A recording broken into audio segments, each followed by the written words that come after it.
चलिए आगे बढ़ेंगे। अगली बड़ी खबर भी हरदा से ही है, जहां किसान आत्महत्या और चना घोटाले का मामला तूल पकड़ता जा रहा है। इस मामले को लेकर कांग्रेस के जिला अध्यक्ष लक्ष्मी नारायण पवार और पूर्व विधायक आर.के. दोगने ने प्रेस कॉन्फ्रेंस कर बीजेपी पर जमकर हमला बोला है। उन्होंने बीजेपी पर आरोप लगाते हुए कहा कि सरकार मंत्री और अधिकारियों को बचाने के लिए किसानों को फर्जी बताकर पल्ला झाड़ रही है। कृषि मंत्री कमल पटेल खुद किसान हैं, वो फर्जी किसानों की परिभाषा बताएं। जबकि किसान ऋण माफी के मुद्दे पर कृषि मंत्री ने विधानसभा में सच बोला और अब किसानों के सामने झूठ बोल रहे हैं। पूर्व विधायक आर.के. दोगने ने तो यहाँ तक कह दिया कि यदि पूर्व सीएम कमलनाथ पर एफआईआर दर्ज होती है तो प्रदेश में आग लग जाएगी। साथ ही उन्होंने कहा कि उपचुनाव के बाद कांग्रेस की सरकार दोबारा बनेगी। 660 रुपए के किसान तो खिड़किया सोसाइटी के घूम रहे हैं अभी भी। ये हमारे पास उनके बिल सहित प्रमाणित हैं। दूसरे वो कह रहे कि परमानंद और ये चने बेचे नहीं। परमानंद की पत्नी ये आपके सामने है, ये पुस्तिका है। परमानंद प्रियंका पति परमानंद पर हुक्म पिता परमानंद, उसकी मम्मी के, उसके भाई के। जब परिवार में संयुक्त रहता एक व्यक्ति कोई भी काम करता ना, किसानी का या बाजार का अलग अलग काम करता, तो परमानंद के घर के 5 खाते पे चने तुले। कुछ पेमेंट मिल चुका है, जो डेली उन पे दबाव बनाया जा रहा है कि वो पेमेंट हमें वापस ला के दीजिए। अखिलेश चौहान जी पे कोई जांच नहीं, समिति सेवक पे कोई जांच नहीं, बघेल पे।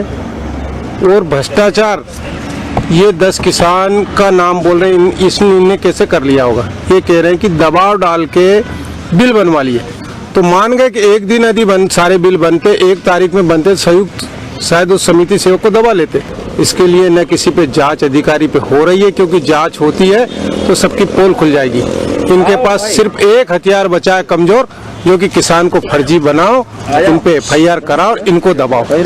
झूठ नहीं बोला, सही जानकारी दी विधानसभा में। बाहर आके झूठ बोल रहे हैं ये लोग, है ना।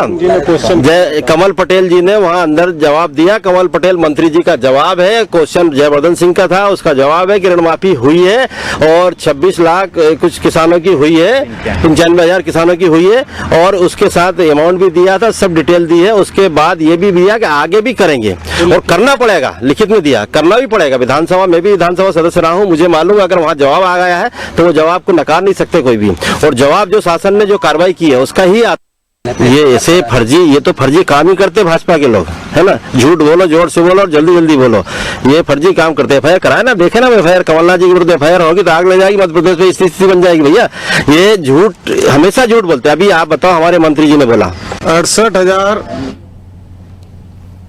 जफर अंसारी फोन लाइन पर हमारे साथ ज्यादा जानकारी के लिए जुड़े हुए हैं। जफर, इस पूरे मामले में चाहे आप चना घोटाला की बात कर लीजिए, चाहे फर्जी किसानों की बात कर लीजिए, किसानों को न्याय मिले ना मिले, लेकिन दोनों ही राजनीतिक पार्टियां इसका मुद्दा जरूर उपचुनाव में भुनाएंगी और किसानों को केंद्र में रखकर इसका फायदा उठाने की कोशिश करेंगी।